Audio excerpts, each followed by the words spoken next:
हंतकी थौदोक्सी याम नुंगाइते अदुबो अखोई थैरगा चेंदबने इशूसे अखोई थैरगा चेंदबने इशूसी मैतै इचलिनाउ सिंगसिना अखोई शेड्यूल ट्राइब चनिंगिने हाइरुबगिनेबो एक्चुअल दी अखोइनो मैतै की मयामसिना अखोइबो शेड्यूल ट्राइब चलनबियु न हाइरुबदगी कोर्ट की चीमा सुमाय तौन नोई शेड्यूल ट्राइब चन्नी हाइबदो नोई चयोल मरीगी मनुंगदा सीएपी खलउ गवर्नमेंट की मोड पिरो हाइरकबदगिनेबो थोग्रा थोक्तबा थौदोक्तुमा अखोइगी सिक्युरिटी लैप्सेस इंटेलिजेंस लैप्सेस लैबगिने अखोइ लौइ Nasi Manipur thoi issue se maitai ko gi ginate mapandagi chalakwa illegal immigrants aduga drug karbar tawba reserve forest mayam takhoga khunda halakpodagi thokpani thoi ba thogdoga se ekhoi wakhal tanadabadagi bap tanadabadagi kanagumba vested interest kharagi insinba aduga mapangi forces kaya na Manipur bu destabilize tawnaba Bharat bu destabilize tawnaba holakpa amanone lawi issue si Bharat Sarkar na waging war against the Indian Union. Bharat Sarkar की मथक हौरप लाने ने लौथोक्रब pony Bharat सरकार ने लौरप step Manipur सरकार ने step लौरप कोई support तौसलेर कांदा अखोई येकनबुन अखोई लंबु थुगाइनब तौरैब मांगनब तौरैब से कोई कन्ननब अखोई अदुम चप चान होनगनी ngasi तौरैसिदी Manipur थुगाइगेना मपानदगी Lakpa influx illegal कांगबुगा थेंगरिब लालसे सरकार गनी मरम सुमसा सादब पोट अमदा करिंतसु तौदरिबा कोर्टगी सुन्नदा सीएम खपिरपा ऑर्डर खपिरपा ऑर्डर दुगी पखुम से पीथ्रिबा गवर्नमेंट याय नत्रग यादेना पखुम से पीद्रिङै मरक्तु त हेता करिगिनो खंगदबा अमदा हेता तौरखिबा मयाम लानसे कनाना कमाय तौरखिबनो से मयाम लोइ खंगबिरमत्रो हाई कोर्ट की ऑर्डर अमखक शेड्यूल ट्राइब मैतै से शेड्यूल ट्राइब चनबा चनदबगी मतंगदा ऑर्डर अमखक थोलकपदगी मधुगी रैली दु Kangagani, I am ready to fight it. Manipur ki drug totally eradicate tawner muthan na bagi tamuk madai da hangada ba birena tre hangada ba BJP ki sarkar na te bagi I will do it. I will fight it. Up to my last fight tawgani. Moina any threat tawgera anything tawning ma tawkhan drakar lagte. Tawrokani makal makagi maramdi drug ki gangu sidi gang chandra ka noi ka pa hana ba gangu ne. Attack tawrokani ngona kagi not only politically khata ingonda target tawgana physically target ro gya maramda aina thugairi ba thari ba drug thugairi ba poppy plan mayam si kyam bhare gange ba record la yade yam ne ba hectares mayam de thugairi se ado ingonda madugi replication laigani reaction laigani I know but I have to save my generation I have to save my people I have to protect you all ado ki photo da koi hangada ba mission ate अखोई government सिना लेइबा state की government सिना चुमनगी अइना नहान पंजाब नुंगाइबगी चही मंगा से पालगा सत्खिनबगी ओइरगदी highway सेमदना लंबी थोंग सेमदना hospital सागतलगा को football तब सागतना miss India तौदना पांगथोखिबा football international तौदना अदमाइन सुम सत्खिबदबु सी issue से थोंगदरा सुम खनबियोबा थोय हाबा दम चलंगनेबा तौगदबु सिगी गवर्नमेंट सिगी चीफ मिनिस्टर सिना उरक पखर लेइबे लेइसे करी हाइनो उगे हेबदा मिटोप संगपसी मा खंदोखरे मिटोप जंगइबा मपानलमदगी अखोई कुकी सिना खुदिमक लोइनम मपानदगी लाए हाइबा नत्ति सिदा लेइजबा अदबा लेइ थाइनदगी यावबसु यावरिबको अदुबु संगप म्यांमार लोमदई चंगागा मरोन खंगदबा म्याम लाकपसी यावरकपसी माना उरकपा खंगपदगी अखोइना माना हे ताक्तना मी विलेज मसिंग खुन मसिंग हेंगलइबा चुरचांदपुरगुम्बा कांगपोक्पीगुम्बा कामजोंगुम्बा अदगिदी तेनौपलगुम्बा मफम खुदिमक्ता हेंगलइबा मयामसी मागी मित्ता माना डिपार्टमेंट सिना खंगकपदगी मसिगी मथक्ता एक्शन खर लौदबा यारो हाइदना माना कैबिनेट सब कमिटी का सेमदना मी थारुतना मंत्री म्याम थारुबदा मी 1500 हांबा फंगपा अदै सट्रेट फंगपा अदमाइना सुम मसि खंगकपसे मदुगी मथक्ता एक्शन लौखलुबा मोइसे खुन सारगा लेरंबा चुमनगी युमदना सारगा लेरंबा मरोन मरे अबो खंगदबा अदुगा अखोइगी लेरिबा रेफ्यूजी कैंप तसु थममदबा अदुना अखोइगी बॉर्डर सिदी पुरा अमगा चंगबा यानबनिना इलाइना चंगलगा चिंग होरे कनामतना खंगब नते अदु मसी तौबसिगी अथिंग खरा पीरुबा माना मसी तौबा यारोय हाइदना अथिंग पीरुबा अदगिदी फॉरेस्ट लेरुबा सिंगु एविक्शन तौरुबा तांधोउबा ड्रग्स कारबार मनुंदा तौबा म्याम अदुदगी समनरगा पैसा तालगा नोंमै कैका लेरुबा म्याम से थिंगुबा म्याम से मसीदगी चाबा लौरगा मोइगी कांगुसिना लांदाबा हौननबगी मौंगसिदा होय मोइसु सीमकना यौना तौरमगनी खलमदबदी याय अदुबु थोइबा थौदोक्सी मदु अचौबा इम्पैक्ट अमा लाखिबनी हाइना थमनिंगबनी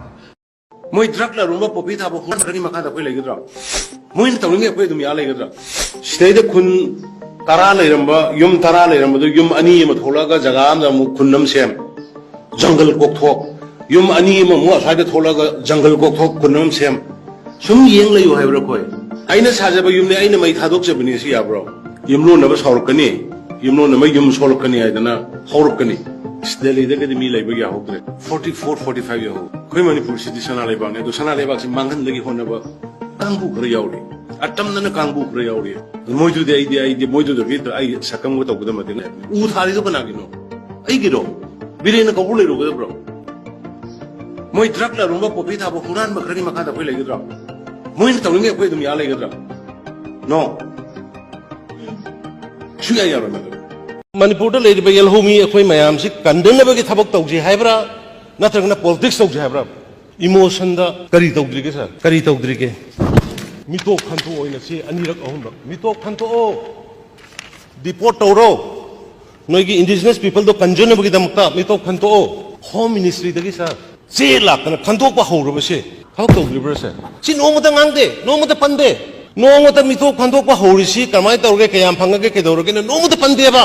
सिगी नत्राबे खोइन ngasi तालिसे मणिपुर की मियाम तालाइसी सिगी नत्राबा मितो खंदोक नबगी बायोमेट्रिक लौरगा खंदोक पा हौरे सर सेकंड फेंसिंग ngасai केनोनसु हंगिबदो फेंसिंग नसिनसु हंगिबो फेंसिंग ची यो कयाम साथिने भारत सरकार सीरियस होय लोगे से सिंगारंग हंगिसे ने हानगी 80 मा 10 लेखरे 80 मा लेरे 40 मा सेंक्शन तोरगांदा ngasi वालौरिबा 240 से सर से आई सागी फतांग दो पिजगे 240 से थूना तौरकान मसी लोइन मणिपुर की एरिया सिंग लोइन थूना खागदमनेना ऑर्डर पिरइबा सिदा थबक तौजे हाइरा कोई खनजे हाइरो मणिपुर द लेरिबा येलहोमी अखोय मयाम से कंदनबगी थबक तौजे हाइब्रा नत्रगना पॉलिटिक्स तौजे हाइब्रा इरांग सागसे हाइब्रा भारत सरकार ने करी तौत्रब लेरिगे हाइबनी द इन हाइदी एफएमआर प्री मोमेंट रिजिम में किलोमीटर निफू चंग लेरबू स्वास्थ्य स्वराज मैदाम की सब्जेक्ट टू करेक्शन तरा तुक कक्थरे डेमोग्राफिक इम्बेलेंस मणिपुर लाए कनो मैम से इंडिजिनस पॉपुलेशन मसिंग यामजब मैम से मांगी तारे प्री मोमेंट रिजिम सस्पेंड तौर हूँ थमीब स्टेट गवर्नमेंट पावर पीरी होम मिनिस्ट्री कनो एक्सटर्नल अफेयर्स मिनिस्ट्री डिसीजन लौरीब फेंसिंग खाबगी वा लोरे एफएमआर कथले देन मितो खंदोक हौरे करी वाली अखोई डिमांड सिबो एनआरसी फॉर्मली होम आदगी पार्लियामेंट की और कैबिनेट की लाकदब दुदनेबा अखोई ngaइरिस बट एनआरसी लाक्रेंगाइ दसो आइना नान हाइजेबा एनआरसी गा मानब थबकदि हौरे सिगे इशू सिदा कोर इशू सिदा सुचत चत्रेरगा नोमत सि करी तौरगे न पंदे हंगदेबा सिगे कोर इशू अखोइन थबकसी भारतीय जनता पार्टी अमदी एनडीए की एलायंस ना